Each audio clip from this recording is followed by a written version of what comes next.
Buenos días a todos, a todas. Bienvenidos de nuevo a la segunda conferencia programada para el día de hoy. Hoy la cosa va de olivos y aceitunas, ¿no? Y aceite, claro, se puede ver. De nuevo reiterar o dar de nuevo el agradecimiento al Ayuntamiento de Frigiliana por confiar en las asociaciones locales para, bueno, dar visibilidad a lo que es la cultura, el patrimonio del pueblo. Esperemos, como también dijimos ayer, que se repita en próximos años. Hoy, como he dicho, vamos con la segunda jornada. Ya tenemos aquí a los dos ponentes. Va a empezar Francisco Lorenzo Tapia. Antonio, si lo conocéis más porque es del pueblo, ¿no? Pero a Francisco no sé si lo conoce mucha gente. ¿Quién es este hombre? Pues es un hombre que nació en Marbella, de por aquí, ¿correcto? Y es un gran bueno, de profesión, médico nutricionista y un gran defensor del uso del aceite de oliva en la dieta mediterránea. ¿Es así? Me ha comentado que él tenía a su abuelo, ¿no? Un molino en Monda. ¿Conocéis Monda, no? Que está en la serranía. La Sierra de la Nieve. En Sierra de la Nieve, exactamente. Y tiene los recuerdos que iba con su abuelo a Monda y el molino, Moltural. Me ha comentado también que ha viajado por todo el Mediterráneo, pues buscando esta cultura oleolícola, y en Creta, que me ha llamado la atención, en Creta, la isla griega de Creta, empezó su pasión por este tema, ¿vale? Ha publicado varios libros después de su experiencia viajando por toda España, viendo, ¿no?, molinos antiguos. Y también me ha comentado que se ha publicado recientemente otro libro, ABOE, que es la asociación de AOVE Málaga. AOVE Málaga. Aceite de oliva virgen extra Málaga. Que él ahora explicará, ¿no?, con más detalle todo esto. Eso por su parte, no sé si tú quieres añadir algo más. Bueno, irán saliendo durante la conferencia, no te preocupes. Exactamente. Y a Antonio también lo conocéis todos, los que no lo conozcáis, pues él es arquitecto técnico y agricultor, ¿no? No hay mucho más que añadir sobre él, su trayectoria como arquitecto, y de gran amante de la arquitectura en Frigiliana, aparte de su labor en nuestra asociación Oleofrigiliana como presidente. Es un hombre que le faltan horas al día para dedicarse a esta pasión que tiene por su trabajo y por la agricultura. Él va a hablar sobre los 14 molinos de Frigiliana, que tengo entendido había más de 14. Pero bueno, ahora lo iremos descubriendo a lo largo de la conferencia. Y va a empezar Francisco Lorenzo Tapia hablando de la cultura oleolícola, un recurso inagotable. Sin más, os dejo con los dos conferenciantes y muchas gracias por asistir. Muchas gracias, Antonio. Parece que nos conocemos de toda la vida, ¿eh? Bueno, pues en primer lugar, muchísimas gracias por estar aquí un domingo a las 12 de la mañana para hablar de una de las cosas que realmente deberíamos conocer, amar y difundir, que es la cultura del aceite. Por una sencilla razón, porque en España, desde época romana, de 2 botellas de aceite que se producen en el mundo, una se produce en España. Fíjense ustedes si es importante el aceite en nuestro país. Pero para eso tenemos que estar convencidos y amarlo. Y ahora que están subiendo los precios, el que está convencido de que es saludable, de que es milenario, de que la gastronomía no puede faltar, el precio es importante, pero no es lo más importante. Ahora lo veremos. Bueno, pues en primer lugar, darles las gracias, por supuesto, al Ayuntamiento de Frigiliana y a esta asociación, Oleofrigiliana, que como Olearum, que yo soy el presidente de una asociación que ahora os presentaré, necesitamos asociaciones como la vuestra, Antonio. Asociaciones que levante conciencias también, ¿eh? Bien. Fíjense, el nombre de la conferencia se llama La cultura del aceite, un recurso inagotable. Es que realmente es un recurso inagotable. Lo vamos a ver con muchísimos ejemplos. Con ejemplos que lo vamos a circunscribir un poquito a la provincia de Málaga. Pero si hablamos de cualquier pueblo de España, del Mediterráneo y ya de muchos sitios más lejos, el aceite es su sangre, es su alimento vertebrador, ¿eh? Vamos con ello. Miren, siempre que empiezo una conferencia me gusta empezar con esta frase, que dice: solo se ama lo que se conoce y solo se defiende lo que se ama. Hoy vamos a conocer que en Frigiliana había 14 molinos. Seguramente muchos de vosotros conoceríais algunos, pero no los 14. Si ya lo conocemos, ya tiene un doble valor, que ya lo conocemos. Pero lo que no se conoce pasa en la vida desapercibido. Bien, ¿qué más cosas les tengo que comentar? Pues miren ustedes, Frigiliana es un balcón sobre el Mediterráneo, que es el mar por donde llegó todo, o casi todo. Llegó la cultura del vino, llegó la cultura del cereal, llegó la cultura del aceite, llegó la trilogía mediterránea. Fíjense ustedes en el paisaje. Fíjense ustedes en el paisaje de ahora. Y lo dejo ahí.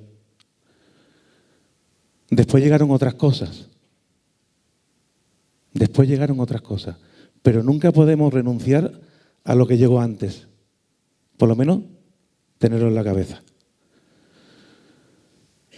Ya saben ustedes que su pueblo es habitado desde hace más de 3.000 años antes de Cristo, uno de los pueblos más bonitos de España, y yo creo que es así. He visitado muchos rincones. Llegar a Frigiliana y encontrarte con 3 o 4 olivos ya dignifica un poquito ese pasado que se nos olvida.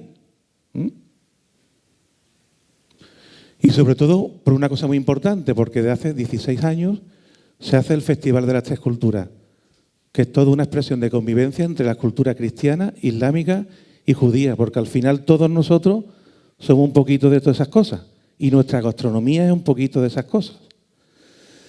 Bien, me imagino que muchos de vosotros habéis visto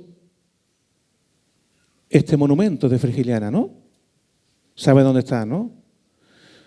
Yo estupendo todo, pero un olivo vino al mundo no como un árbol ornamental, vino a dar luz, vino a dar vida. Yo vi una vez una foto de la duquesa de Alba con unas trencitas de Haití y me quedé alucinado. Digo, una señora tan señoreada con ese no pega. Pues, y esto lo digo aquí en Frigiliana y lo digo cada vez que lo veo en cualquier conferencia, ¿vale? Bueno, ¿por qué digo esto? 3 culturas, fíjense ustedes.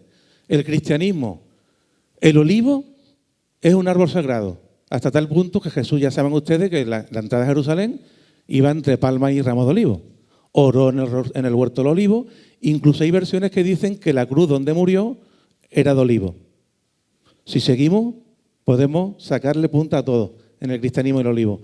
El islamismo, ya saben ustedes que el Corán califica al olivo como árbol bendito y a su aceite como luz de luz.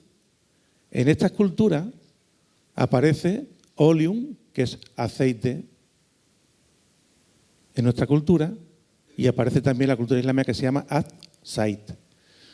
Pero también en el judaísmo tenemos que decir que el aceite de oliva se utilizaba también en las unciones, costumbre que posteriormente conservamos los cristianos. Ya saben ustedes que en el judaísmo el aceite se llama shemen zait. Bueno, pues tanto la Biblia como el Corán como la Torá recogen muchísimas referencias no solamente al olivo, sino también al aceite y a la aceituna. Y en estas 3 religiones monoteísta del Mediterráneo. El olivo y su aceite ha sido luz y el alimento vertebrador de estas tres culturas. Piensen usted en cualquier libro de gastronomía de cualquier país del Mediterráneo. Palestina, Israel, Grecia, norte de Marruecos, Italia, sur de Francia. El alimento que más se repite en la receta, con diferencia, es el zumo de aceituna. Pero con diferencia abismal. Hombre, te has visto la sal, ¿no? Pero el aceite va en los postres y la sal en los postres como que chirría un poco, ¿no? Bueno, pues fíjense ustedes, vuestra fiesta, vuestro Festival de las Tres Culturas, también se podría llamar el Festival del Olivo y del Aceite de Oliva, por todas estas cositas que estamos hablando. Bueno, y pensáis, bueno, ¿y qué es Olearum? Yo soy el presidente de una asociación que se llama Olearum, Cultura y Patrimonio del Aceite. Pues nuestra asociación lo que hace es conocer primero y poner en valor después el patrimonio y la cultura agrícola de nuestro país. Pero para eso hay que conocer los sitios para poder hablar de ellos, ¿no? Fíjense ustedes, este es un molino que está en Nihuela, un pueblecito muy cerquita de aquí, en el Valle del Lecrín, un molino de doble prensa arábiga, estamos hablando de un molino de 1500 y pico, que es de los que también había aquí en esa época, ¿eh? Y que sigue donde se hizo, se conservó donde se hizo, tiene más de 500 años. Y eso es lo que no podemos permitir con muchos de los molinos, que después enseñar aquí el amigo Antonio, y que no se deben de perder. No se deben de perder. Os presento otro molino muy cerquita de aquí, que está dentro de una cueva, en la Sierra de Lújar, también en la provincia de Granada, y justamente el techo de la cueva es la torre de contrapeso de esta prensa de viga. O también os puedo presentar a mi amiga Consuelo Miranda, que ya murió, que era la guía turística de este molino de la Hoya de Huesca. Allí los pueblos tienen 50 habitantes, 30 habitantes, pero han mantenido su patrimonio. La señora hace poco nos dejó. Tenía 90 años en esta fotografía y era la guía turística. Eso sí es tener ganas y apostar por las cosas de verdad, ¿eh? Bueno, pues esto es lo que hacemos, Olearum, conocer cosas para después transmitirlas, ¿no? Y intentar que no se pierdan. También nos gustan, con todos los socios, visitar prensas de viga en toda España, que tenía algunas imágenes, ¿no? Todavía, gracias a Dios, quedan algunas, ¿eh? Algunas muy curiosas. Y también otra de las cosas que me gusta a mí personalmente son visitar a los seres más longevos que hay en España, que son los olivos. Los olivos son más longevos que cualquier otro árbol, ¿eh? Los olivos monumentales. Aquí os presento algunos de ellos. Fíjense qué olivo. Cada uno su historia, su nombre propio. Ahora después veremos algunos, ¿no? Este se llama el olivo bimilenario de Gorga. Es una casa y vivía una familia dentro. Esta es una de las ventanas. Por aquí está la puerta, etcétera, etcétera, etcétera. El olivo caracol de Periana. El olivo de Arroyo Carnicero. Bueno, todo tiene eso. ¿Y por qué digo que son importantes y también tenemos que preservar estos olivos monumentales? Porque son, en primer lugar, son reservas genéticas. Ahora que vienen las chilelas y tantas enfermedades del olivo, estos olivos que han perdurado más de 2000 años nos pueden ayudar sabiendo su genética para que no se mueran los que queremos plantar ahora. Son historias vivas porque cada uno de ellos tiene su historia viva, tiene su peculiaridad, ¿no? Después saldrán algunos de Málaga y os contaré alguna historia de ellos. Por ejemplo, este olivo que está en Arroyo de los Jancos, en la provincia de Jaén, pues produce más de 1000 kilos de aceituna de media. Pues por eso ya es importante, ¿no? Después, seres inmortales. Muchas veces tenemos, esta de las primeras fotos que me hacía yo con los olivos y me ponía delante del olivo. Digo, yo lo pongo. Nosotros estamos de paso. Lo que tenemos que hacer es inmortales a los olivos. No los tapemos, no nos subamos encima, no le quitamos las aceitunas, no lo maltratemos. Eso es como si yo voy un día a la casa de Antonio, me invita al salón y me subo en lo alto de la mesa.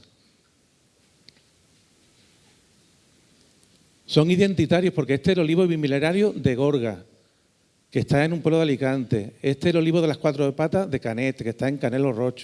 Este es el olivo de Arroyo Carnicero, que está en Casa Bermeja. Y gracias a estos olivos y a estos nombres, hay pueblos que se están poniendo en el mapa.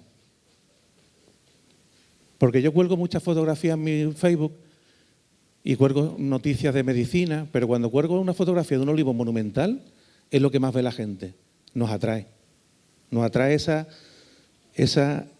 inmortalidad, ¿no?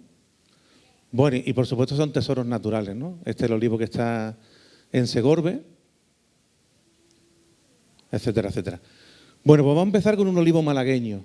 Seguramente habéis pasado muchas veces por por Casa Bermeja, pues a poco más de 5 minutos está el olivo monumental de Arroyo Canicero. Fijaros qué olivo, ¿no? Y fijaros si la gente antiguamente era lista, el olivo es el mismo, o sea, genéticamente se ha estudiado, las patas son las mismas, pero por ejemplo la parte aérea de este olivo, la mitad es picudo de la sarquía, que le hemos puesto nombre porque no se conocía la variedad, gracias a Angelina Velá del Instituto del IFAPA de Córdoba, y la otra parte de la parte aérea es manzanilla loreña. O sea, la gente antigua sabía que si tenía siempre la misma variedad, si un año fallaba el olivo, pues se quedaba sin aceituna. Y si van ustedes alguna vez a la zona de Priego de Córdoba, de Algarinejo, hay como 15, 20, 25 variedades. Cuando falla una, tenemos la otra de repuesto. Cuando apostamos solamente por una cosa, y como aquí últimamente apostamos por los tropicales y nos quedamos sin agua, pues ahora nos tiramos de los pelos. Bueno, hay un refrán muy bonito que dice: casa del padre, viña del abuelo y olivar del bisabuelo. Fíjense, por primera vez parece que en la historia estamos por encima del vino. Y yo no tengo nada en contra del vino. Pero por favor, en las mesas de los restaurantes, botella irrellenable. ¿Por qué pedimos una botella de vino y si nos la traen por la mitad, abierta y la etiqueta manchada, protestamos? Y cuando nos ponen un aceite dentro de una aceitera, sin saber qué marca tiene, sin saber si es virgen extra, porque no sabemos catar, y no protestamos, cuando la ley nos dice que eso es ilegal y podemos demandar y escribir las notas de reclamación en el restaurante. Tenemos que ser exigentes en ese aspecto también. Bueno, pues este olivo en el año 2013 fue Premio Olivo Monumental de España. Y gracias a este premio, pues Casa Bermeja ha salido en el mapa del olivo en el mundo. Porque va muchísima gente a verlo. Después veremos alguna fotografía al respecto. ¿Cómo? Está usted debajo, ¿no? A que se siente uno como insignificante. Muy a gusto, pero diciendo, no veas lo que habrá visto este tío, ¿no? El olivo tiene su hija, que es la aceituna. En el mundo hay más de 1.500 variedades de aceitunas. Fíjense ustedes si hay aceites diferentes. No todo en el mundo es nevaillo, ni todo en el mundo es verdiá. Hay aceitunas que se llaman nana, canatera, taguiasca, aloreña, manzanilla cacereña, infinidad. No podemos decir nunca que lo nuestro es lo mejor, porque si además que probamos lo nuestro. Yo tengo de eso muchas anécdotas en España. Me acuerdo en un pueblo que llegué en Cataluña que decía en toda la rotonda: este es el pueblo con el mejor aceite del mundo. Digo, no veas, si todavía no lo he probado, vamos a ver cómo es. Y fui a un restaurante, y en el restaurante tiene una cosa muy curiosa. Tenía como 12, 15 variedades de aceite, y por €1 tú comprabas la botella y la gastabas en el restaurante, y después te la llevabas a tu casa. Digo, qué bien. Cogimos 3, porque venía conmigo un socio también doblegaron de allí de Lérida, y decía el metro, no, es que este es el mejor aceite del mundo. La segunda botella, no, es que este es el mejor aceite del mundo. Y a la tercera digo, mire ¿usted ha probado algún aceite que no sea el de aquí? No. ¿Y entonces cómo puedo opinar? Si además que prueba lo suyo. Eso pasa en España, pasa en todos los países, ¿eh? Pero tenemos que ser un poquito más flexibles. Después tenemos el oro líquido, ¿no? El nieto del olivo. Un término que acuña por el poeta Homero, pues hace muchísimos años, ¿no? En el siglo VIII antes de Cristo, sin más, ¿no? ¿Qué más cositas? Después, el buque insignia del aceite es la cata, ¿eh? Para mí la cata, saber catar es muy importante, porque si no, si toda la vida pensamos que lo malo es lo bueno, porque nadie nos lo ha explicado. Yo me acuerdo, y os dejo esa anécdota, una cata que di en la peña flamenca de Casarabonela, creo que fue. Todo el mundo era mayor de 70 años. Y yo puse el aceite malo, el lampante, el que se utilizaba para las lámparas, el primero. Y todo el mundo decía, ¡wow! Este es bueno, el que se agarra, este está buenísimo. ¿Por qué? Porque los recuerdos de la infancia son muy difíciles de cambiar. Pero después le puso el bueno de verdad, el que olía a hierba recién cortada, a la tomatera, el que olía a lo mejor cuando uno toca una higuera y huele la mano. Y decía la gente mayor, uy, esto huele a mi campo, esto huele a mi tomatera, esto huele a cuando corto la hierba. Joder, pues ya estaba yo engañado. Esto sigue de verdad. Y te das cuenta de las cosas cuando empiezan a preguntarte, bueno, usted, ¿y yo qué hago con el aceite? ¿Dónde lo hago mejor? Y después en el depósito, ¿qué lo hago? Hay que enseñar a la gente a saber catar y a diferenciar lo bueno de lo malo. ¿Aquí hay algún chaval de 14, 15 años, alguna chica? Si estos personajillos, ¿tú qué quieres? ¿Un móvil de 200 euros o uno de 500? Te da igual, ¿no? Querrá el de 500 porque tiene el de 200 más todos los demás, ¿no? Pues entonces hemos roto la estadística. Normalmente funciona así, ¿no? Pero claro, cuando te enseñan que lo bueno vale un poquito más caro, pues hay que pagarlo, ¿vale? Si lo quieres tomar, claro, evidentemente. Bueno, esta es la diapositiva más importante de hoy. Y diréis, bueno, es las manos de una persona. Sí, pero en nuestra vida, en algún momento de nuestra vida, pues vamos a necesitar un médico. Ahora en pandemia hemos trabajado bastante, o un abogado que nos eche un capote como la Asociación Olefrigiliana, ¿no, Antonio? O necesitamos un Dani, como está allí, un técnico que sin ello no podríamos ver estas cosas, o alguien que nos arregle el móvil, pero no nos damos cuenta que realmente las personas que necesitamos en nuestra vida son las personas que nos dan de comer todos los días de nuestra vida, que son las mujeres y el hombre del campo. Y a veces se nos olvida una cosa tan sencilla. Y decimos, no, es que los tomates huevos de Torre de Coín valen 3 euros el kilo. Digo, ¿tú sabes lo que cuesta sacar un tomate huevo de toro de una mata que plantas en marzo y recoges 4 meses después y a lo mejor te salen 3 tomates de la misma mata? Eso hay que valorarlo, el esfuerzo vuestro. Eso hay que valorarlo. Y a veces se nos olvida. Para mí las personas más importantes de la cadena son las mujeres y el hombre del campo y de la mar, por supuesto. Y los ganaderos, está claro. Los que nos dan de comer, los que nos dan que tengamos aceite, vino, fruta, verdura, pescado, a diario. Desde que nacemos hasta que nos morimos. Porque el aceite de oliva, en la religión cristiana, nos recibe y nos despide. ¿O no? Pues yo cada vez que veo a un cura, un poquito en broma, un poquito en risa, le digo, mire usted, cuando me despida que sea virgen extra, por favor. Y lo dejo ahí. Bueno, pero claro, normalmente a la gente del sector, a la gente del campo, a la gente del olivar, lo que le interesa es esto, la parte de arriba, ¿no? La economía del olivar, ¿no? Un mercado de 3 millones con 2 millones de toneladas, hay 68 países que ya fabrican aceite, la superficie mundial de hectáreas, la facturación, 30 millones de personas que viven del aceite en el mundo, 7 millones de familias, 1,2 de población activa. Eso es lo que le interesa al sector oleícola. Pero ¿qué es lo que le interesa al que compra el aceite? Esto no le interesa. Lo que le interesa al que compra aceite es esto. Bueno, el que compra aceite o tomate o lo que sea. En principio le debería interesar la calidad. Lo hemos dicho antes.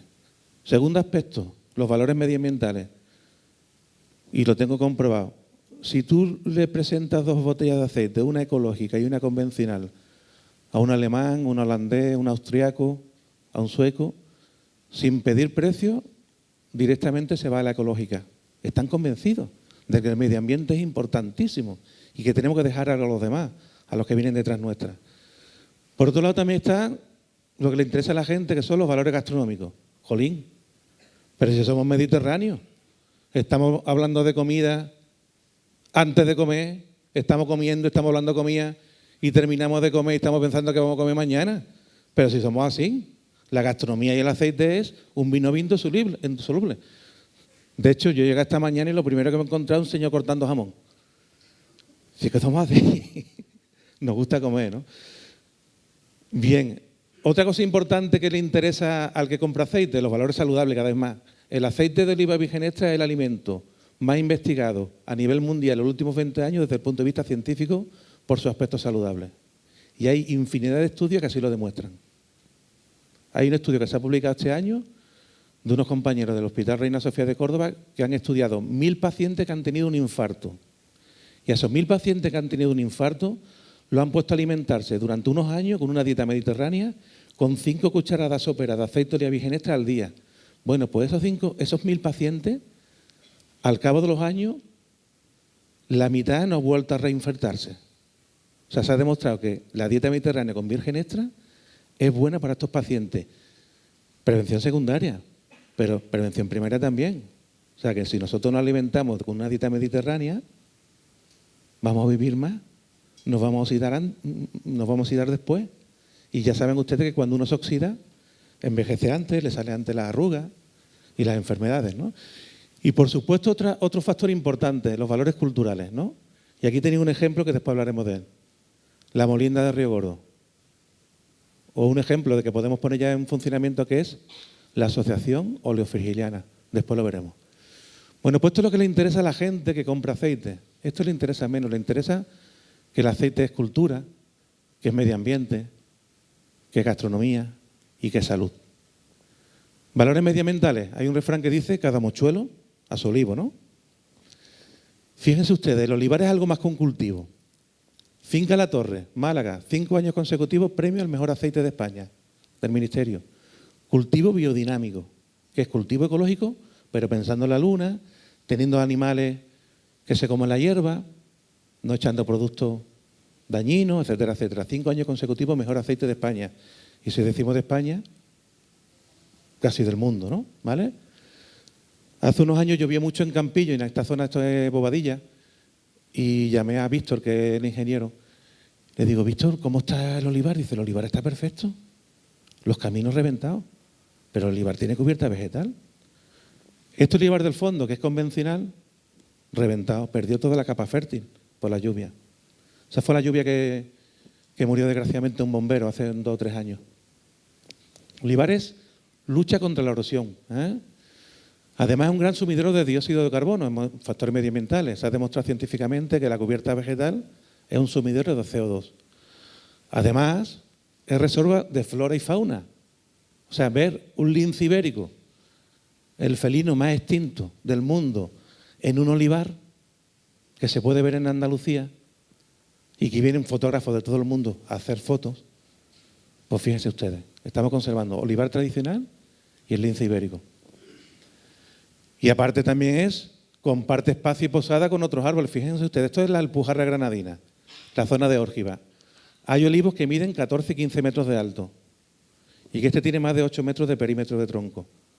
Debajo hay cítricos, maíz, huerta, cereales. Posiblemente sean los primeros invernaderos de la historia. Ya saben ustedes que encima está Sierra Nevada y los fríos se cargan todo, ¿no? Pues piensen también que el olivo también sirve para esto. Valores gastronómicos. ¿Saben ustedes quién era Apicio? Apicio fue el primer glotón de la historia, o el primer gastrónomo de la historia. Era un romano que le gustaba mucho comer y empezó a recopilar recetas de aquella época. Bueno, pues escribió un libro que se llamaba De Recoquinaria. Y yo siempre he dicho, como dice el refrán, la mejor cocinera es la aceitera, en la cocina, en las mesas, las irrellenables, claro, que el aceite de virgen es el alimento vertebrador de la dieta mediterránea. Antes lo he comentado. ¿Por qué? Porque en este libro, que es el primero de la historia, de 500 recetas, más de 300 aparece el aceite como uno de los ingredientes básicos de la receta. Y estamos hablando de una época donde el garum era casi todo, ¿eh? Bueno, pues el aceite de oliva virgen extra es el primero en la sartén, como veis aquí. Cuántos sofritos, cuántas fritadas, el primero en la sartén, o bien el último en muchas elaboraciones. Esa porra, ese ajo blanco que le damos un toque final, ya en crudo, ¿eh? Pero además de eso, nos gusta hablar del tema de armonizar con aves. El aceite no marida, el aceite no se bebe para probarlo con una comida, como hace el vino, como la cerveza, como otras bebidas alcohólicas. El aceite va dentro del plato, se come. Por eso el término de armonía. Y además la armonía en el aceite es un término de la cata. Fíjense, el aceite también es muy importante porque es un conector de sabores. ¿Alguien sabría decir qué plato es este? Una pipirrana de verdurita muy bien cortadita, agua, vinagre, sal y aceite. ¿Aquí no lo hacéis? ¿Cómo se llama? Con agua, claro, con agua. Se me ha olvidado. Pues hay pueblos que le llaman gazpacho panzón, en otro le llaman gazpacho de segadores, en otro llaman aguaillo.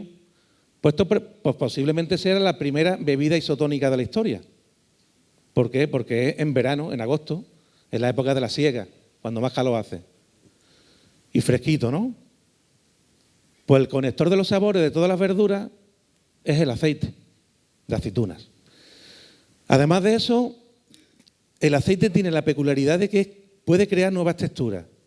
Por ejemplo, una emulsión, una alioli, una mayonesa, una porra, una mazamorra.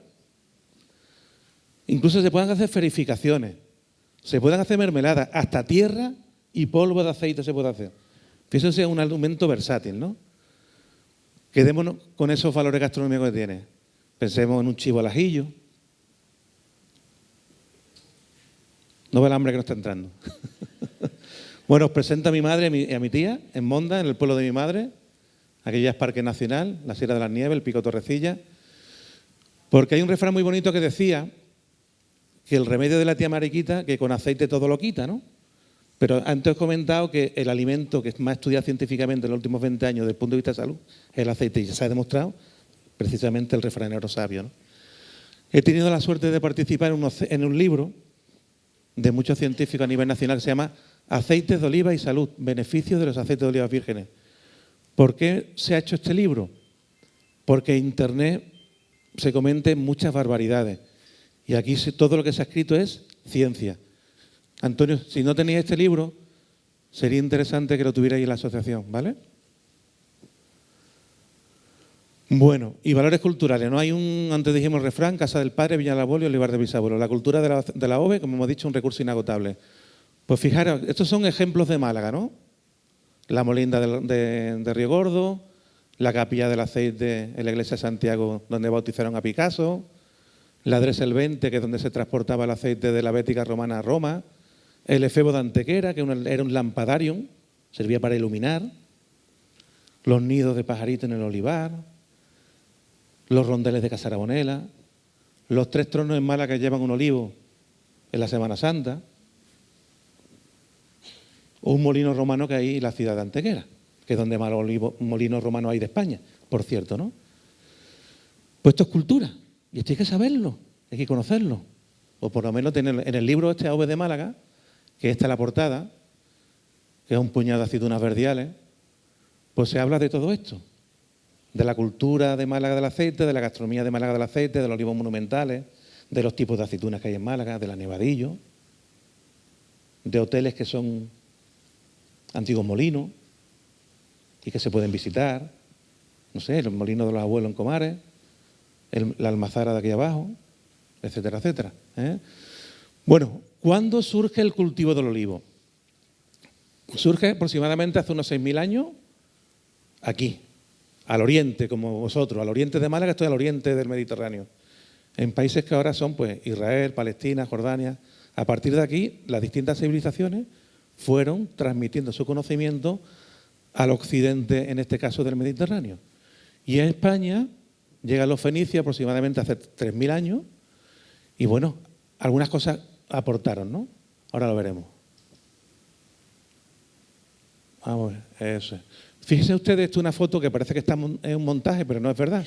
De la casualidad que se hizo en una recreación de la prehistoria en el dolmen, uno de los dólmenes de Antequera, y delante de los dólmenes hay un olivar, pues posiblemente tiene unos 500 años. Con esta fotografía lo que quiero indicar que la vinculación del olivo a la provincia de Málaga es antiquísima, inmemorial, ¿eh? Es más, la cultura del aceite, la cultura del oliva, ha condicionado el paisaje, la cultura y la forma de vida de las diferentes comarcas oleícolas. Esto, por ejemplo, es la zona de Mondrón, le llaman los Pirineos del Sur, ¿eh? Pues fíjense, está olivar verdial sobre todo. ¿Y por qué? Porque hay olivos, si no pensábamos que estábamos en los Pirineos de verdad. ¿Cuáles son los principales factores de los aceites malagueños? Pues fíjense, es el resultado de varios factores. El factor humano, evidentemente, muchos de vosotros sois olivicultores o vuestra familia la ha sido, como la mía, es importantísimo. Otro factor importantísimo, evidentemente, es el medio geográfico. Esta es la zona de Colmenar, ¿eh? Y, por supuesto, el clima, ¿no? Este clima que tenemos en Málaga, un clima mediterráneo, continental, suave. Es verdad que no es lo mismo el clima mediterráneo de aquí que el de Antequera, ¿no? Pero bueno, eso hace que los aceites de Málaga sean diferenciadores a todos los que hay a nivel nacional. Porque en Málaga tenemos un montón de comarcas y tenemos un montón de aceitunas, pero las principales comarcas, ya saben ustedes que son las comarcas de Antequera, Serranía de Ronda, la comarca del Guadalhorce y la comarca vuestra de la Sarquía, ¿no? ¿Y por qué esto es importante? En Jaén casi todo es picual, pero en Málaga, fíjense ustedes, la comarca de Antequera, la variedad que más abunda se llama hojiblanca, suena, ¿no?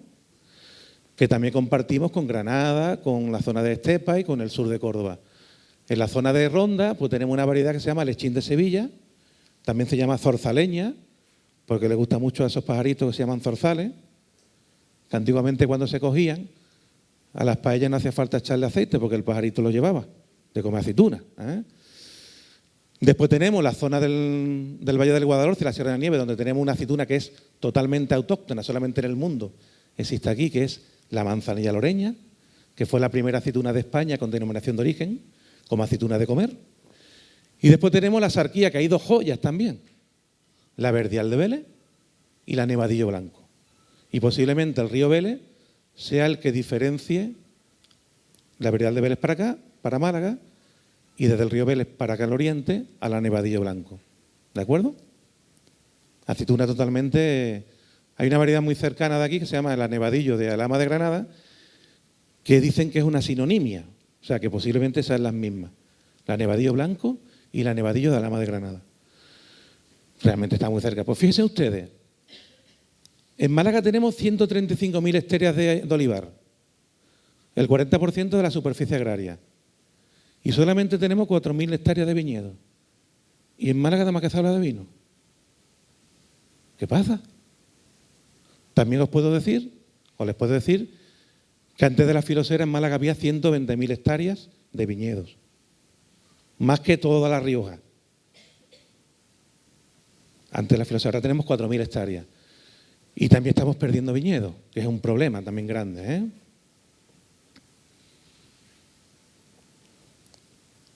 Pero Málaga paisajísticamente no tiene nada que ver la comarca de la Sierra de las Nieves, que la tenéis ahí, con la comarca de la Serranía de Ronda. ¿Saben ustedes qué pueblo es este? Antes era blanco, ahora es azul. ¿Cómo se llama? Júzcar, exactamente, el pueblo de los pitufos, ¿no? Fíjense ustedes, el olivar cerquita, y allí comparte con el castaño, comparte con los quercus, etcétera, etcétera, ¿no? Después tenemos un monocultivo, que solamente que esto es la Jaén de Málaga, que es la zona de la comarca de Antequera, la zona de Villanueva de Algaida, Villanueva de Tapia, que solamente existe olivo, salvo carretera, nada más que hay olivo. Y después tenemos la Sarquía, en este caso, aquel el pueblo de Periana, con la Verdial de Vélez, ¿no? Pero, hombre, no se me puede olvidar estando aquí vuestra joya, ¿no? Que vuestra joya también es esta, aunque parezca mentira, ¿no? En España hay muy pocos sitios donde se ven ya una yunta mulo arando, ¿no? No es aquí, esto es Benagalbón, pero son lechines también como aquí, ¿no? Esta es la variedad lechín, esta variedad, esta es la hoja, esto viene en el libro de AOVE que hemos hecho, el distinto grado de maduración, en los huesos. Este año, señores, cojan hasta las piedras. El otro día estuve en el río Patalamara. En Facebook no me gusta decir dónde voy, porque hay gente que es que no aprecia las cosas de verdad y se van a los sitios a tirar basura y porquería, como ya saben ustedes. Y vi muchas aceitunas en esta comarca. Ya por ahí la están pagando a €1,50 el kilo. O sea, este año cojan ustedes la aceituna, que este año va a valer bastante. Y después tenemos joyitas también, ¿no? Esta foto es del amigo Antonio. Camaleones. Eso significa que el olivar está sano, no tiene porquería. Porque si tuviera porquería no tendría mosquitos y moscas, que son los bichos que comen estos elementos, ¿no? Los camaleones, ¿no? Bien, ¿qué más cosillas? De Valle Blanco. Esto es una joya, esto hay que perdurar. Yo la última vez que estuve por aquí escuché que aquí había que plantar picholín marroquí y variedades. Digo, bueno, pues si tenemos ya una, lo que tenemos que poner en valor esta variedad que solamente en el mundo existe aquí. Que vamos a competir con pintón, con 100 millones de olivos que hay en Jaén, picuales, poniéndolo aquí. Vamos a salvar lo nuestro, pienso yo. Yo soy un romántico, ¿eh? Que después también de algo hay que vivir. Bueno, la prehistoria. ¿Saben ustedes que en la cueva de Nerja han aparecido huesos de acebuchina? Ya saben ustedes que el acebuche es el olivo salvaje. Eso significa que para algo se utilizaría. Estamos hablando de la prehistoria. Pues posiblemente se utilizaría para hacer las pinturas y para iluminar y poder pintar. No para comer en aquella época, ¿vale? Bueno, pues en esta época de la vida era tal la simbiosis entre árbol y hombre, hombres y mujeres, por supuesto, que el olivo era un árbol sagrado. Tan sagrado era el olivo que con su madera se hacían los cetros de los reyes, con las hojas y las ramas se hacían la corona de los hombres y de las mujeres sobresalientes, con su zumo se alimentaba la gente, se hacía cosmética, se hacía medicina, se iluminaban las casas, se utilizaba en los baños, en la higiene, se utilizaban en los juegos y sobre todo también, como hemos dicho antes, se utilizaba en la unción de reyes y de sacerdotes y del cristiano, ¿vale? O sea, fíjense ustedes el recorrido que tiene el aceite desde otros puntos de vista de usos en la historia. Es abismal. También se utiliza para la lana, también lo utilizan los corraleros en Cádiz, en Huelva. ¿Saben ustedes lo que son los corrales, no? Los huertos de mar, ¿no? Por corralero lleva aceite. Para cuando está el mar un poquito bravía y se esconde el choco, se esconde lo que es el pescado, echan, aplanan el agua y lo encuentran. Fíjense qué uso más curioso. Hay muchos más, pero bueno, para que se queden con una. Los fenicios eran un pueblo eminentemente comerciante. Venían en barcos cargaditos de juguetes, sobre todo de vino y de aceite, que venían aquí a venderlo. Los fenicios no empezaron a plantar aquí olivos nada más llegar. Los fenicios lo que venían a vender su aceite, ¿eh? Después con el tiempo se dieron cuenta que aquí teníamos acebuches y empezaron a injertar esos acebuches en variedades que venían de aquí. Con lo cual nuestras variedades vinieron de allí también, ¿eh? Es más, a una de las islas de Cádiz le pusieron el nombre de Cotinusa, que significa bosque de acebuche. Si ustedes van alguna vez a Gibraltar y van a ver los monos van de acebuche en acebuche. Y si van al cementerio de Trafalgar en Gibraltar, vendrán un acebuche gigante de más de 15 metros. Pero si cogen la carretera que van de los barrios a Jerez, ahí hay bosques autóctonos de acebuche, que son olivos silvestres y salvajes. Bueno, pues en esta época, estas son las ánforas que traían los fenicios. Nosotros importábamos aceite. Y curiosamente, esta ánfora, que está en el Museo de Málaga, apareció en el Cerro del Villar. Conocen ese yacimiento que está en la desembocadura del Guadalhorce, pues ahí apareció. Pero además de esto aparecen elementos fenicios como los candiles de piquera, las lucernas, los vasos de boca de seta, que son ungüentarios, con lo cual los fenicios utilizaban no solamente para alimentación, sino para sus ritos, utilizaban también el aceite. Los griegos, y aquí está Creta, que antes hablaste de Creta, ¿no? Pues los griegos empezaron a crear las primeras rutas comerciales ya, digamos, de carácter general a nivel del Mediterráneo, ¿no? En Creta aparecieron, entre otras cosas, las tablillas minoicas, que es uno de los primeros textos por escrito de cuando aparece el aceite y el olivo, ¿no? Y está el templo de Nosos, donde aparece también el olivo, en pinturas frescos. Y los griegos ya consumían el aceite, pero fíjense, en las cocinas, pero dependía de la clase, solamente las clases altas. En los primeros Juegos Olímpicos de la historia, del año 776 a.C., a los ganadores te ponían una corona de olivo, gesto que se recuperó en las Olimpiadas de Atenas del 2004, pero ya saben ustedes también que los atletas en esta época se untaban con aceite antes de las competiciones y después en una ceremonia con el estrígilo se lo quitaban y se limpiaban. Pues todavía existen zonas del Mediterráneo, como esta de Turquía, de Edirne, donde desde el siglo XIV se hace una competición donde se embadurnan de aceite y se ponen a competir, ¿eh?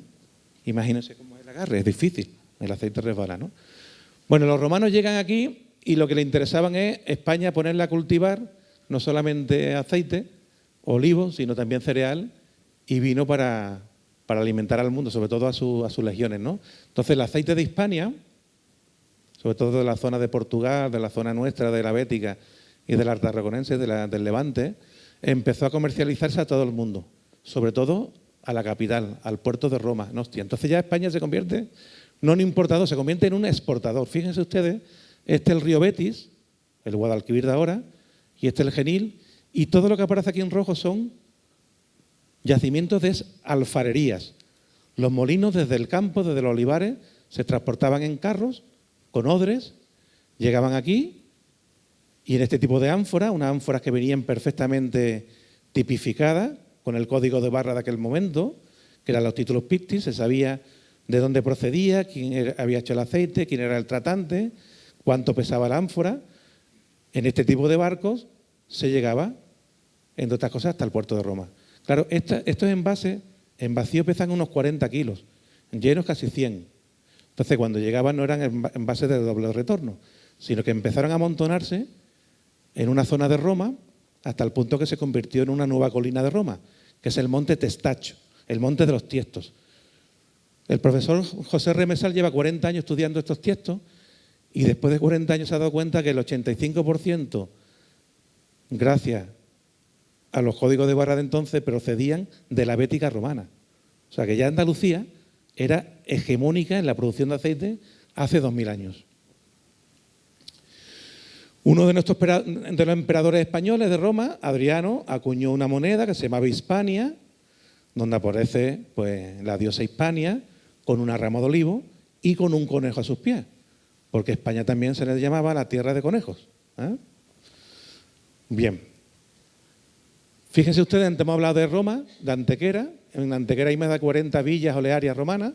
Y aquí una de ellas, la Villa de la Quinta, que está en el Museo de Cop. Tenemos también otra que es el Gallumbar, que está a los pies del Torcal. Esta está inventariada, está estudiada, pero está tapada. Y por ejemplo, la Villa de Aratispis, donde hay una piedra de molino romano, donde aparece una ánfora, y donde se estudiaron en estas villas las aceitunas que existían, y son, digamos, las precursoras de la aceituna hojiblanca, la Antequera. Este señor es Manolo Romero, fíjense, esto es el quintal de una prensa de viga, de época romana. El arqueólogo de la Antequera que ha tenido la suerte de excavar y estudiar todas estas villas romanas, ¿no? Fíjense ustedes el concepto de calidad de los romanos. Columela, que era un ingeniero agrónomo de aquella época, decía en el siglo I, desde que las aceitunas cambien de color y hubiere ya algunas negras entre muchas blancas, convendrá cogerlas a mano. En un día sereno se cribarán, se limpiarán y con cuidado se llevarán al molino. Concepto de calidad hace 2000 años. Y todavía estamos cogiendo la aceituna de suelo. Si ustedes entran en la cocina y ven un frutero y ven plátanos negros, ¿qué es lo que hacen? Dicen, que se lo coma otro, ¿no? Pero si entran en la cocina y ven un frutero con la fruta en perfecto estado de maduración, dicen, ese plátano me lo voy a comer porque si no me lo quitan, ¿no? Pues es el concepto de calidad de la aceituna. O debería ser. ¿Cómo? Eso es. A la aceituna, a los tomates, a todo. Porque los aceites de calidad hoy en día no se hacen con estas aceitunas. Se hace con esta aceitunilla. Bueno, decía Columela que retardando demasiado la recolección, los aceites resultan sin ese grato aroma que recuerda el del fruto. Claro. Y también decía, las aceitunas que se han caído por haberlas roído los gusanos o las tempestades y las lluvias han tirado al suelo, no sirven para hacer aceite de comer. Porque en aquella época no existían refinadoras, ¿vale? Entre otras cosas. Este es el ejemplo claro. ¿Ustedes qué quieren? ¿Un zumo de esto o un zumo de esto?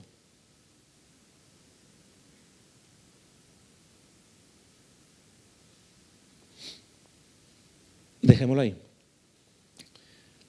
Los romanos cogían la aceituna según el grado de madurez y clasificaban los aceites de esta manera. Había un aceite que se llamaba Oleum of Facinum,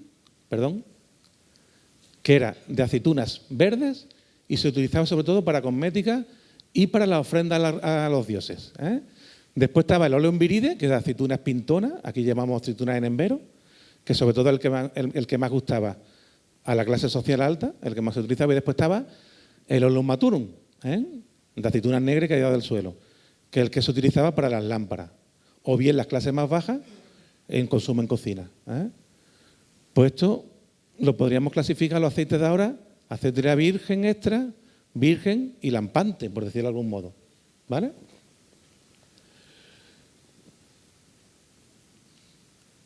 Lo que comenté antes de Recoquinaria, ¿no? De 499 platos, en 303 estaba el aceite en fritura, en guiso, en pastelería, adornando un plato, etcétera, etcétera.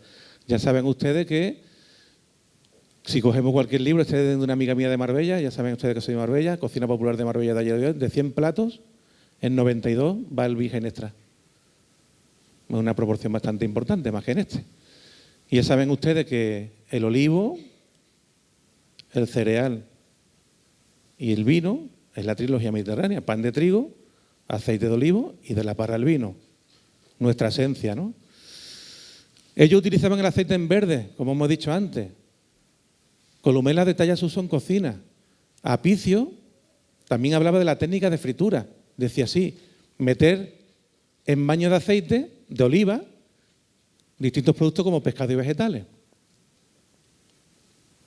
También decía: con 9 aceitunas al día el hombre y la mujer, por supuesto, parecía que la mujer no existía en aquella época, el hombre y la mujer puede superar cualquier calamidad. Fíjense ustedes qué piropo. Yo cuando voy a un restaurante y me ponen las aceitunas antes de pedirlas, me han hecho el rey del mambo. Ahora, cuando llego a un restaurante en Málaga, pido aceitunas y no tienen, digo, pero bueno, por favor, esto es identitario de nuestra cocina. Las aceitunas de aperitivo, el mejor aperitivo del mundo. Pues que sepan que hay infinidad de estudios que demuestran que freír con aceite de aceituna es más barato, más saludable y más sabroso.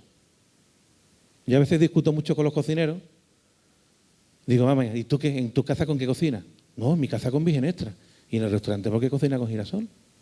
Si después nos duele la barriga. Yo hace mucho tiempo que por las noches no ceno, si ceno en la calle, no pido frituras en la calle. Pero eso tiene un sentido, es un sentido fisiológico.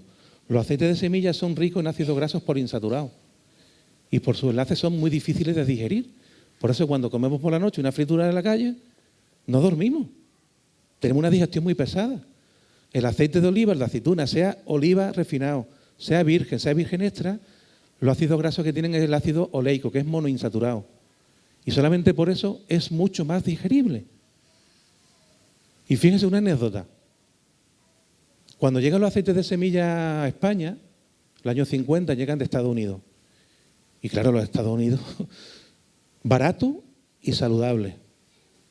Y dicen los churreros de Madrid, pues bueno, vamos a freír los churros con aceite de los americanos. ¿Saben ustedes qué pasó? Que a la semana se dieron cuenta que con el mismo aceite frían la mitad de churros. O sea que el aceite no lo comíamos nosotros, tomábamos calorías de más. Y entonces eso hizo que los científicos investigaran por qué pasaba eso. Y el profesor Gregorio Barrera, padre, se dio cuenta de que cuando se fríe con aceite de aceituna, se crea una costra alrededor del alimento que impide que se pierdan sus propiedades nutricionales e impide que se empape en aceite. Con lo cual, ¿qué le estoy diciendo? Que es más sano, se puede reutilizar, es más económico y sabe mejor. Eso me pasó un año en la fiesta del Boquerón Vitoriano, que conseguimos 300 litros de aceite de oliva virgen extra para freír los boquerones y los cocineros se rebelaron y decían que va a poner el pescado negro, que le va a quitar protagonismo al pescado. Y entonces hicimos una cata ciega de frituras. Salían 2 platos de boquerones fritos, uno en virgen extra y otro en girasol. Después 2 platos de chopito y después de adobo. Y qué curioso, uy, este está más crujiente. Este está más doradito. Este sabe mejor. Este es menos aceitoso. Y digo, bueno, pues ya tenéis la teoría y la práctica. A partir de ahora, vosotros mismos, ¿vale? Bueno, me estoy enrollando mucho, ¿no? ¿No? Es que el aceite, ya le he dicho que la cultura es muy grande, ¿eh? Tiene mucho que decir. Fíjense ustedes, esto es un triclinium. Esto es donde los romanos se hinchaban de comer. Estos son los comedores de ahora, que nos reunimos en las fiestas, en las bodas, en los bautizos, pero los romanos le llamaban triclinium. Se recostaban, y estos eran todos los elementos de la cocina romana, ¿no? Todos los utensilios, ¿no? Bueno, pues en estos sitios tenían que estar iluminados, ¿no? Lo hemos dicho antes. Y se iluminaba con aceite, evidentemente. O bien con lucernitas pequeñas, o bien con artilugios como este. Este es el Museo de Antequera, que les recomiendo que vayan, el MUCA, que es una verdadera joya de de representaciones de Roma sobre todo, ¿no? Pues en Antequera apareció esta maravilla que es el efebo de Antequera, que hay muy pocos en el mundo, que apareció en el Cortijo de las Piletas en el año 55 y que en su origen fue el germen del Museo de Antequera, porque claro, de Patrimonio de Madrid se lo querían llevar a Madrid y la gente de Antequera dijeron que no. Pues entonces tiene que hacer un museo. Y se hizo un museo para que se quedara ahora uno de los museos más importantes a nivel nacional, por lo menos desde el punto de vista de Roma, ¿no? Bueno, pues en este museo, en el año 2020 hicimos esta exposición en la que colaboró nuestra asociación Olearum, Lux Oleum, soportes para iluminar con aceite de oliva desde la prehistoria al siglo XX. Y por primera vez se puso al efebo de Antequera para lo que servía, con su lampadarium, con su iluminatoria, ¿vale? Y entonces, bueno, pues se repusieron lucernas de todo tipo, socios de Olearum, porque tenemos muchos museos a nivel nacional del aceite, pues aportaron pues candiles de todo tipo, ¿eh? ¿Saben ustedes lo que es una palmatoria, un candil, un velón? Es que hasta hace muy poco tiempo lo hemos utilizado en las casas, ¿eh? Y aquí veis el efebo, esta es la réplica que se hizo, bueno, sobre un mosaico de Sevilla, pero fíjense ustedes cómo se hizo la recreación de para lo que servía, el lampadario que estaba en los triclinios, ¿no? En los comedores. Bueno, pues eso fue una historia muy interesante. Otro museo que si no conocen deberían de visitar es el Múbel, que está en Vélez, Málaga, el Museo Arqueológico de Vélez, Málaga. Tiene muchas piezas vinculadas con el aceite, desde lucernas fenicias de 2 piqueras o de 2 mechas, a esta botellita que es un contenedor de perfume, o los ungüentarios también para perfumes con aceite, o bien todos estos candiles de la época andalusí, ¿no? Candiles que se llaman de piquera, que ya venían vidriados para que no se escapara el aceite, por decirlo de algún modo, ¿no? Llegan los árabes después de los romanos, se tiraron aquí mucho tiempo. Fíjense ustedes los que nos traen los árabes. Muchísimas variedades de aceitunas nuevas. Nuevos vocablos como aceituna, aceite, acebuche, alpechín, almona, alcuza, que os sonarán a todos, ¿eh? A todos.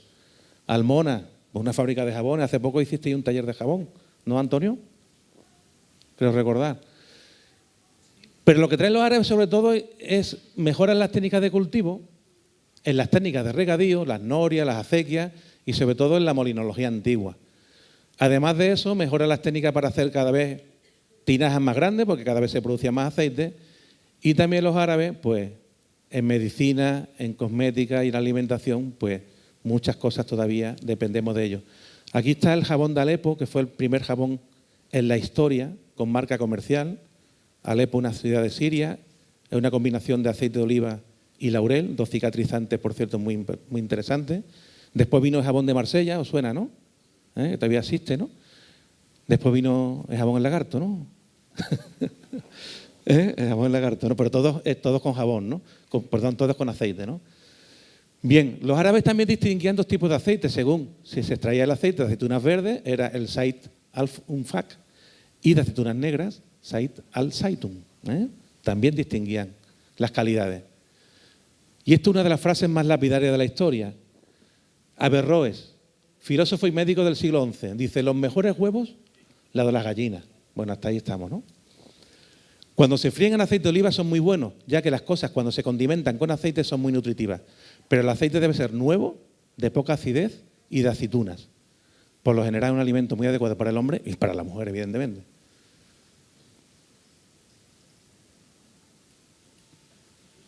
Yo me acuerdo que hice una tertulia sobre fritura en el Pimpi, de mi amigo Pepe Cobo, y le digo: Pepe, ¿tiene huevo? Dice: Paco, ¿cómo me pregunta eso? Siempre tengo un montón de hijos. Digo: no, hombre, si tiene huevo, para después de la tertulia, pone 2 huevos. Uno frito en girasol y uno en virgen extra, y que la gente decida cuál es mejor. ¿Eh? Hasta un huevo en virgen extra suena diferente. Siempre que hablamos del aceite, hablamos del color, que no es importante en la calidad. Hablamos del olor, del sabor, del tacto, porque los aceites pican y esos tactos, pero nunca hablamos del sonido. Y en la fritura es importante el sonido. Porque si tú estás en una casa, una ama de casa, y estás haciendo varias cosas a la vez, sabes perfectamente cuándo se ha hecho la fritura. El pescado o lo que sea sube y deja de hacer ruidito. Y ese es el momento para quitarlo de la freidora o de la sartén. Bueno, ¿qué más cosas? Vélez, Málaga, 1489. en aquellos viajeros románticos, Jerónimo Müner, dice, describió Vélez Málaga como una ciudad grande y buena, a la orilla del mar, y su campo es muy fértil en aceite. Curioso, ¿eh? Mira qué imagen de 1570 de Vélez Málaga, ¿no?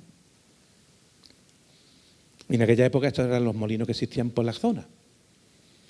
Pero hay un hecho muy importante que es el descubrimiento de América, en 1492.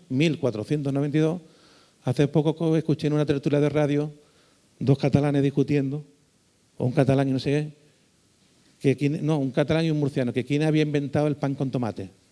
Dice, no, los catalanes en el siglo XIII. Digo, pero si en el siglo XIII también había llegado los tomates, ¿cómo lo van a inventar? Es una de las cosas que todos nos queremos apropiar de las cosas, ¿eh? ¿Vale? Bueno, pues esto fue un hito muy importante. Igual que el aceite vino aquí del Oriente, llegó a España, nosotros exportamos el aceite al resto del mundo. Eso es muy importante.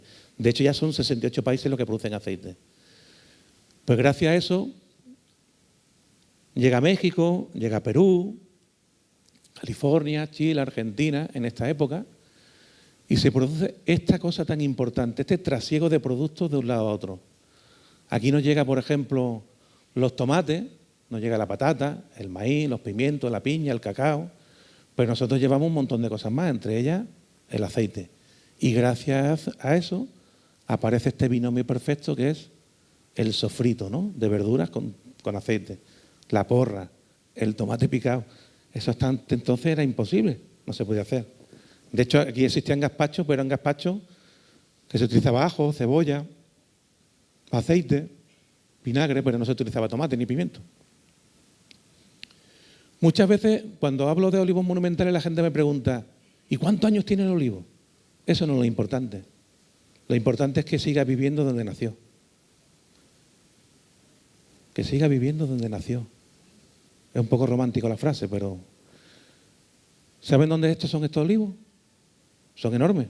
Por lo menos tienen 2000 años, ¿no, Antonio? Bueno, pues estos olivos son de los pocos que se saben cuándo se plantaron, por eso saben cuántos años tiene.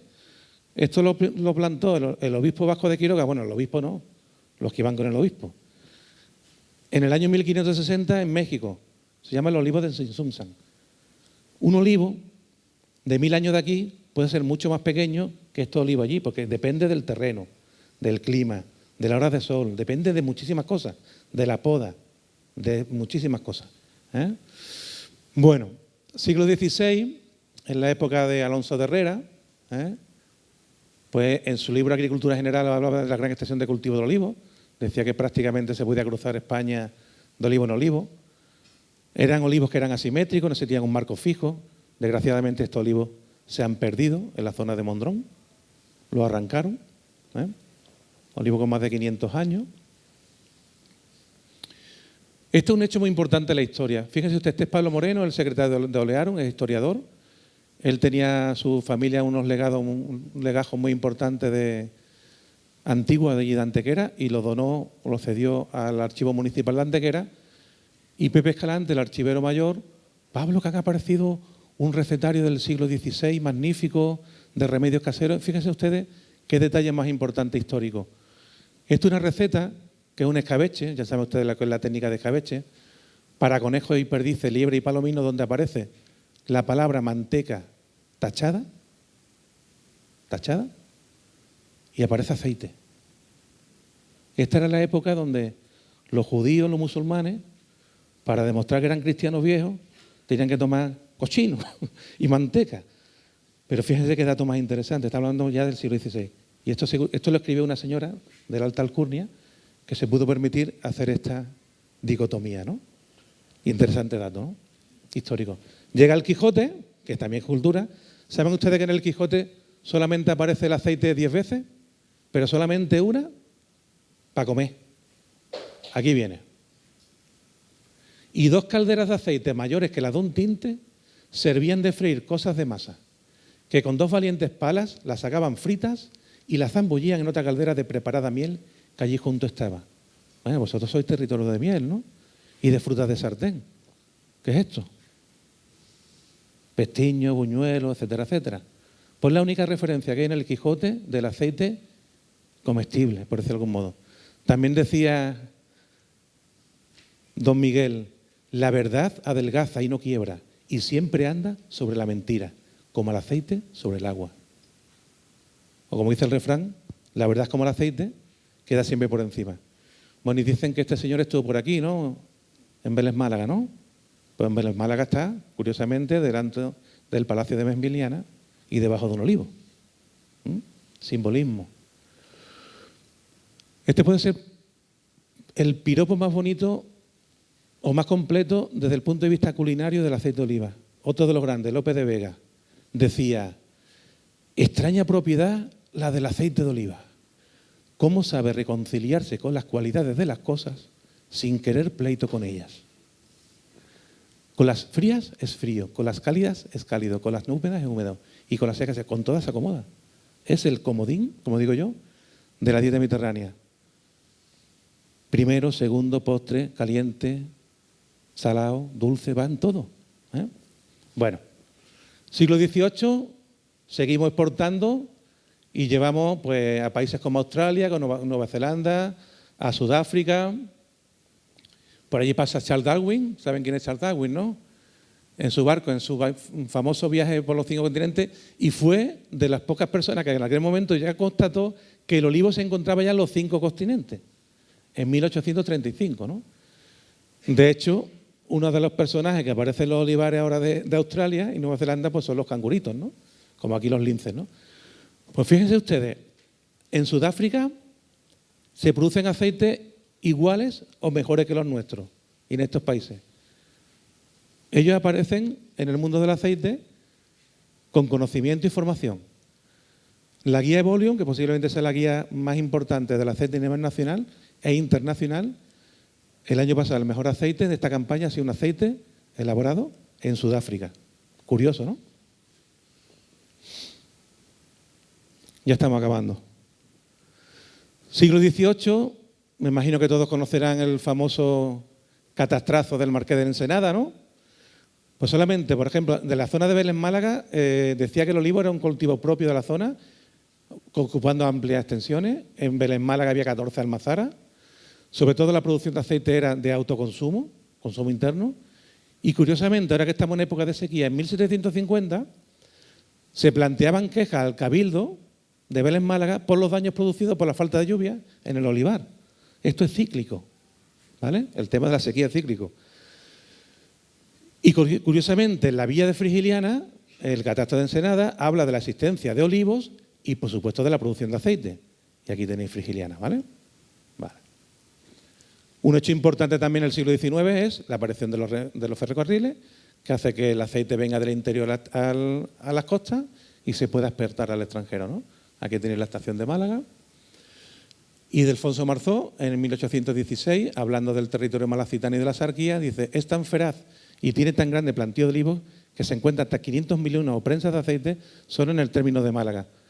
Bueno, pues de esta época, por ejemplo, este molino que está aquí en Sedella, cerquita de aquí, el molino de Marcelo, de 1862, y que, bueno, se ha recuperado de manera particular. Después hay otro documento muy interesante que es el diccionario de Pascual Madoz, y de la villa de Frigiliana dice que producía en aquella época, en torno a la mitad del 19, trigo, cebada, habichuelas, garbanzo, batatas, vino, aceite, azúcar, higos, pasas largas de sol y de moscatel. Había perdices, conejos, aunque estos pocos, cabras monteses, lobos, zorras, y se pescaba, me imagino que en el higuerón, angula y galápago. Curioso, ¿no? Y, curiosamente, entre la industria que había en Frigiliana había 2 fábricas de azúcar, un molino harinero y otro de papel de estraza, 3 fábricas de jabón y un molino de aceite. Estamos hablando de mitad del 19. Ya saben ustedes que en esta época de mitad del 19 Málaga era la ciudad más industrial de España, de hecho se llamaba la ciudad de las chimeneas, donde por primera vez se hacen las primeras fundiciones y se hacen las cosas en serie. Las alcantarillas, la farola, los bancos, las prensas de los molinos, etcétera, etcétera. Y hay infinidad de fundiciones, como Ramírez Pedrosa, Ruperto Ayrton, etcétera, etcétera, etcétera. Curiosamente, en esta época, en 1870, llega un motor de vapor de Manchester, aquí al molino de la Paca en Alaurín, pero por otro lado todavía se seguían elaborando prensas de viga como esta de Tebas de 1882. Fijaros que hay dicotomía, no llegaban y se imponían los sistemas. Poco a poco iban cayendo por su propio peso. Málaga, Antequera, la Sarguía se convierte en exportadores de aceite al mundo. Aquí tenía algunas de las marcas más relevantes, hechas por verdaderos artistas, ¿no? De aquí pasamos a la botella de lejía, como digo yo, al plástico. Menos mal que hoy en día se están haciendo ya botellas de cristal. Incluso había una, como diría yo, una parafernalia a la hora de promocionar los alimentos. Fíjense, aceites moros, ¿no? Si no cocinas con aceite moro y tu marido está imposible, no le queda más remedio que dos caminos, o divorcio o moro. Imagínense esta propaganda hoy en día, no vea. No vea lo que se podría liar. Otro de los grandes que os presento, don Miguel de Unamuno, dividía el mundo en dos. La frontera del río Luage en Francia. Decía, al norte hay unos seres altos, rubios, de ojos azules que se alimentan de mantequilla. Esos son esquimales. Pero al sur hay unos seres pequeños, morenos, de ojos negros, de cabello negro, que se alimentan de aceite. Son dioses. Fíjense qué descripción más bonita de don Miguel. Otra curiosidad, consumo de aceite en la iluminación de los faros de España. Pues aquí aparecen dos faros. El de Marbella, de mi pueblo, y el de Torre del Mar, muy cerquita de aquí. Y aparecen los consumos en litros y de la hora que funcionaban los faros con aceite de oliva. Otro de los usos. Ya en el siglo XIX, ya saben ustedes que aparece un gran esplendor del olivar en esta comarca, y ya se imprime el nevadillo en la zona vuestra, en el oriente de la Sarquía. Aparecen molinos de todo tipo, en Frigiliana, Molino de Rosendo, Sonará, que son del 19, la Molineta, en el Museo Arqueológico, el molino que hay en el Hotel La Almazara, o el molino que tuvimos el otro día la posibilidad de visitar de Mariano de Sarabandina, de la familia de Antonio, ¿no? A principios del siglo XX aparece la luz por primera vez en Frigiliana, con lo cual se pueden electrificar los molinos y las prensas de hidráulica, tanto para la molienda como para el vino, se electrifican. Esto apareció en uno de los molinos que visitamos recientemente, y esto es lo famoso presión de capachos, ¿no? Este es el molino platero. Estuvimos hace unos días con don Manuel, su propietario, el molino del Ingenio. En tiempos modernos el aceite se sigue exportando a más países como Japón. No sé si sabrán que en Japón está la isla del olivo, se llama Saoshima, tienen museos, tienen restaurantes, tienen distintos tipos de olivo de todo el mundo, fabrican aceite. Y llegamos al siglo XXI, claro. Está claro que en esta zona de la Sarquía no se puede poner este tipo de olivar, pero esto es lo que se está poniendo a nivel mundial.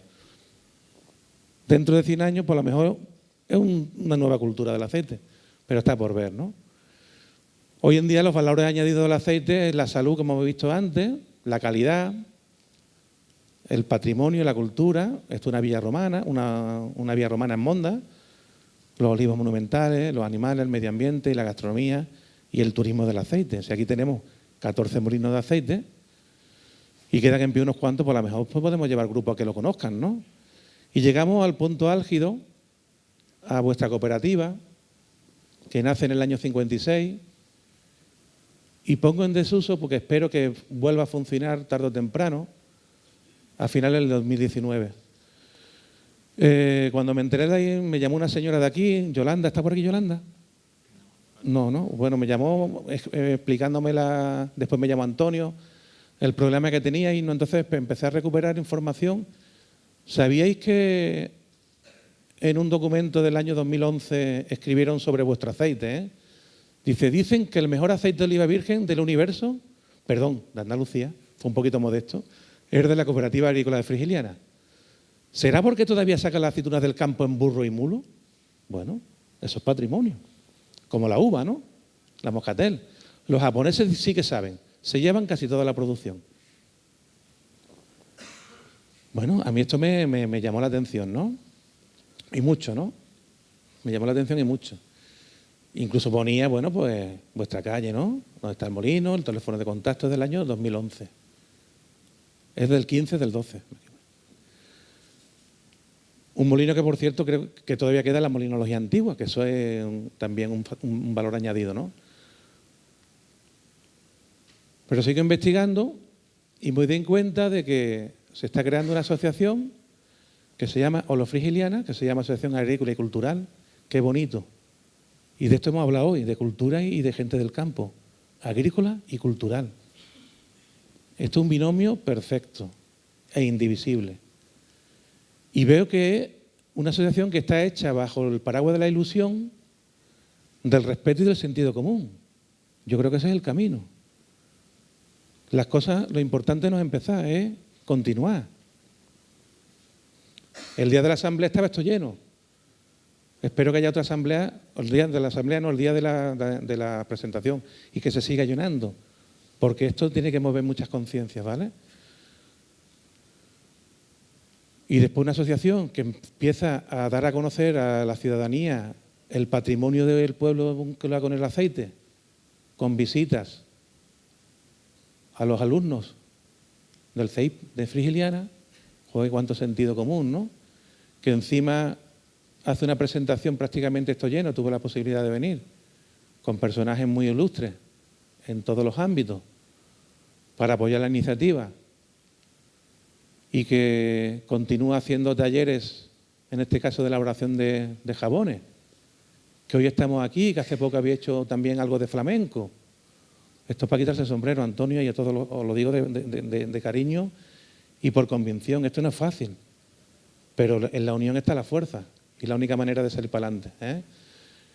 Claro, Antonio ya se le mete el gusanillo, ya se apunta a cata, se apunta a conocer la gastronomía del aceite, se viene a la universidad, se apunta a todo lo que huele a aceite, y eso está bien, porque esto es una droga, pero una droga bienvenida, ¿no?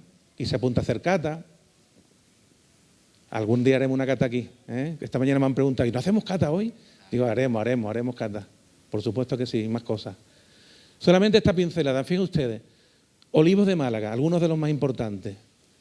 Esto no se puede perder. No tenemos el derecho a expoliarlo, a arrancarlo, a matarlo. No tenemos derecho.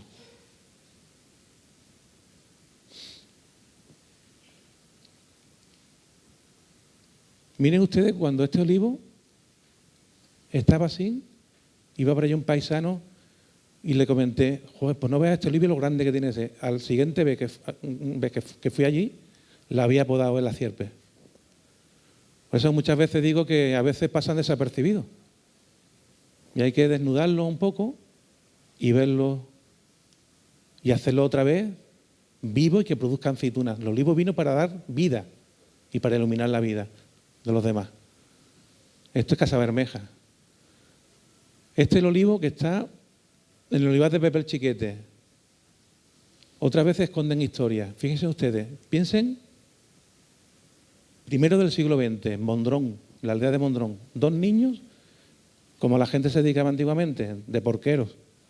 Pues cuidaban los puercos, o los pavos, o la gallina, mientras los padres hacían otras cosas. Y eran amigos íntimos. Y sin querer, jugando entre ellos, uno mató a otro de una pedra. Uno se fue, le tiró una pedra sin querer darle, pero lo mató.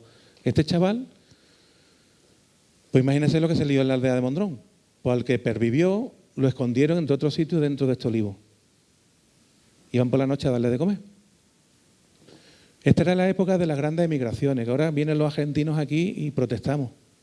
Pero es que en aquella época íbamos nosotros allí, a buscarnos la vida. Pues este chico, que perduró con parte de la familia, se fue a Argentina y llegó a ser el mejor entrenador de caballos de polo de Argentina.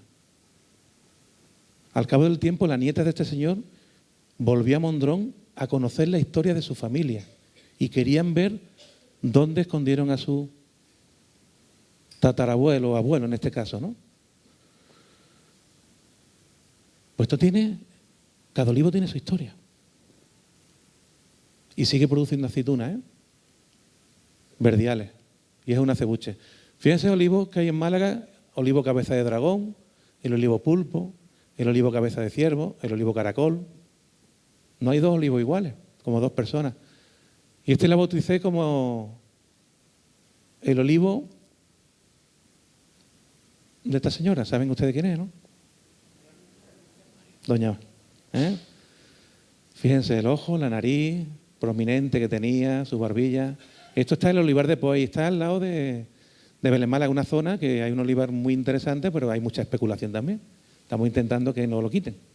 Él y muchos hermanos que tienen allí, ¿no? Después, esta también es una faceta interesante. Dice, otras veces nos hacen sentir que estamos de paso. Estos son compañeros míos jubilados del Colegio Médico de Málaga, con los que a veces organizo excursiones para ver estos olivos, para conocer la cultura del aceite en Málaga.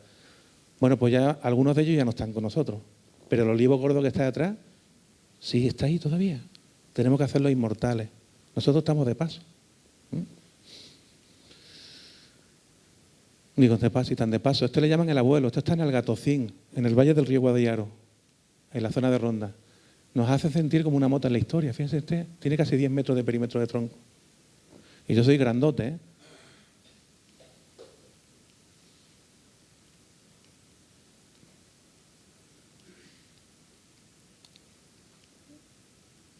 No nos dejan de sorprender realmente estos olivos, ¿eh? Por ejemplo, el olivo de Casaria, este tiene una historia muy bonita. Desviaron la autopista de las Pedricias hacia Málaga para no llevarse el olivo por delante.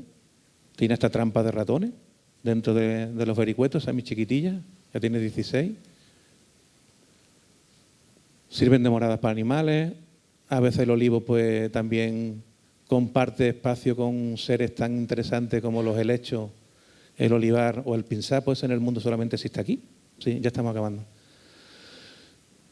A veces sirven para recetar poesías, ¿no? Como esta cosa tan interesante que se hace en Periana con la asociación El Almazara, una asociación como la vuestra, recitar poesía al lado de olivos monumentales. Bueno, y el olivo de Arroyo Carnicero, fíjense ustedes, ha hecho que lleve a la Academia Gastronómica de Málaga, que es la más antigua de España. Hacen que venga el señor que inventó o que descubrió la sustancia que tienen los aceites, por lo que los aceites pican y son más saludables que un americano. O una de las experiencias más bonitas que he tenido en mi vida, un grupo de olivicultores, pero olivicultores muy curiosos, porque eran 6 de Palestina y 6 de Israel, y que habían venido a Málaga a conocer la cultura del aceite en Málaga. Y yo decía, pero si nosotros tenemos que aprender de vosotros. Ahí nos hinchamos algunos de llorar ante esta...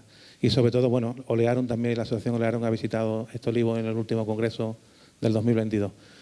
Bueno, pues lo que he dicho antes, deben seguir viviendo donde nacieron, para que los niños, de vez en cuando, de los colegios, puedan ir allí, recitar poesías de Lorca, o refranes, o de todo tipo de cosas culturales, ¿no? Y este de aquí es el olivo de la película. ¿Han visto la película El olivo? El olivo de verdad. Es este. Está en un pueblo que se llama Canet. Yo conocí a su dueño, Vicente Capafón, ahora el dueño es la hija. Estamos de paso, como he dicho antes.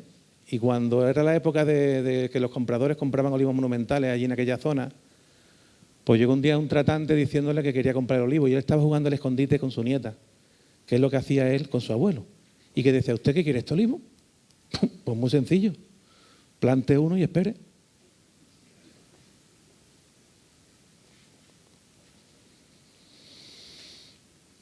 El olivar es biodiversidad, que no se nos olvide nunca, biodiversidad, no solamente nevadillos, hay muchas más. Es patrimonio humano. Aquí os presento Olearon cuando nacimos y cuando nos estamos haciendo mayores, en el 15 aniversario. Fue debajo de una prensa de viga que está en Teba y que se puede visitar en un sitio espectacular, el Molino de las Pilas. El patrimonio humano también existe aquí, y sois vosotros, Olefrigiliana. Y hace poco puse en mi Facebook esto. Dice, todo pueblo que no respeta su pasado, sus tradiciones y su patrimonio, estará abocado al ostracismo y a una terrible pérdida identitaria. Un entierro prematuro del esfuerzo de las personas que grande lo hicieron. Todo lo que se haga por su memoria y tesón, bien merece al menos intentarlo. Olefrigiliana está en ello.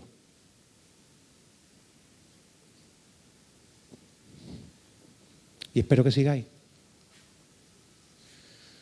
Escultura. Esta es la famosa Capilla del Aceite de Picasso, donde el cuadro del ladrón de Guevara, las ánimas, la gente le lleva aceite para iluminar a las ánimas para que nos ayuden cuando se levanten por las noches, ¿no? El problema es que Hoy en día llevamos 10 botellas de girasol y una de oliva. Hasta ahí hemos perdido la guerra. Y de 30.000 botellas que llevan aquí, que se llevan después a la gente pobre, al final estamos alimentando a los pobres con aceite de semillas, ¿vale? La Molinda Río Gordo, estáis invitados el fin de semana antes del Día de Andalucía. Empezó como vosotros, allí nadie quería, nadie os creía. Y ya, tú has estado, participan los niños, los abuelos, todo el mundo ya participa, en torno a la molienda, en torno a poner en funcionamiento un molino, que aquí tenéis molinos que se podían poner en funcionamiento perfectamente, tú lo sabes, Antonio, perfectamente. Los rondeles, Casarabonela, los rondeles que son los capachos, se le prenden fuego para sacar a la Virgen, fuego con aceite para sacar a la Virgen en procesión, darle gracias por la cosecha de aceituna, de la Loreña, y después te invitan a buñuelos del Quijote fritos en virgen extra, ¿no? Patrimonio medioambiental, pues fijaros todos los que nos podemos encontrar en el olivar, ¿no? Medio ambiente puro y duro. Patrimonio gastronómico, pues perdonad por la fotografía, pero claro, el pipeo, yo qué sé, vamos a dejarlo ahí que nos va a entrar el hambre. Todo necesita virgen extra, todo necesita oliva. Y patrimonio saludable, que os presento a Federico Soriguer, profesor mío de endocrinología, jefe durante muchos años de endocrinología en Carlos Haya, que lo presenté un año en el Ateneo de Málaga y nos dijo, el aceite de oliva virgen es la única grasa que no es perjudicial para la salud. Pues quedemos con eso. Bueno, el mundo de los líquidos es cultura, ya lo saben ustedes, es medio ambiente. Esto es una loreña en distintos grados de maduración, una postal de Navidad. Por supuesto gastronomía, lo dijimos al principio, y por supuesto es salud. Acabamos con como empezamos, solo se ama lo que se conoce y solo se defiende lo que se ama. Ya conocemos un poquito más del aceite y de su cultura. Por favor, entre todos tenemos que seguir empujando la cultura del oliva y el aceite, que os presento a los 7. Este hombre tiene 93 años, el sietecillo. Un día le pregunté, Antonio, ¿antes llovía mucho? Dice que sí llovía. En la Alameda. Decía, hubo un año que estábamos cogiendo la aceituna y llovió 40 días seguidos y no podíamos ir al campo con la aceituna. Y entonces nos comimos en el cortijo, nos comimos los garbanzos del señorito, las lentejas del señorito, todo lo que tenía el señorito. Se puso un cochino malo, vino un veterinario y tuvimos que matar a todos los cochinos, los tuvimos que enterrar en car viva en el olivar.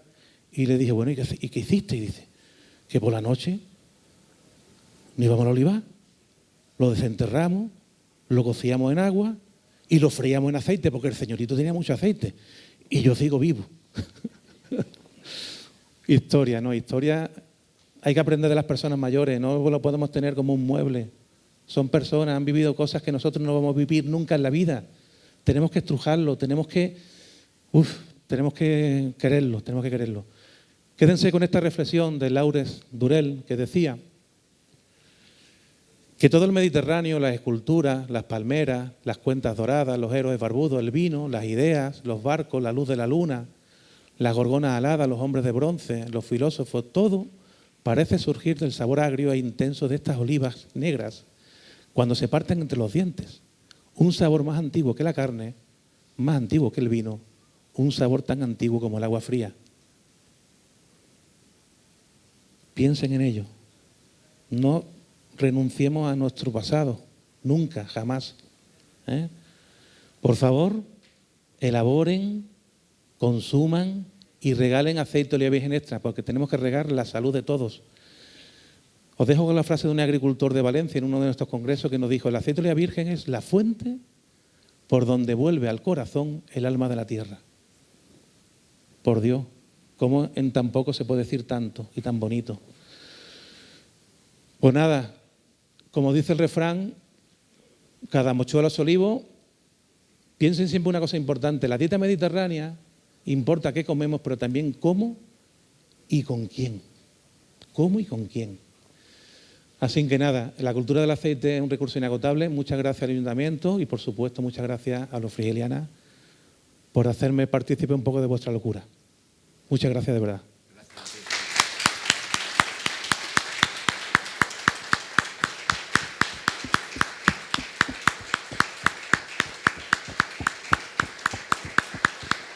Te toca a ti, Antonio.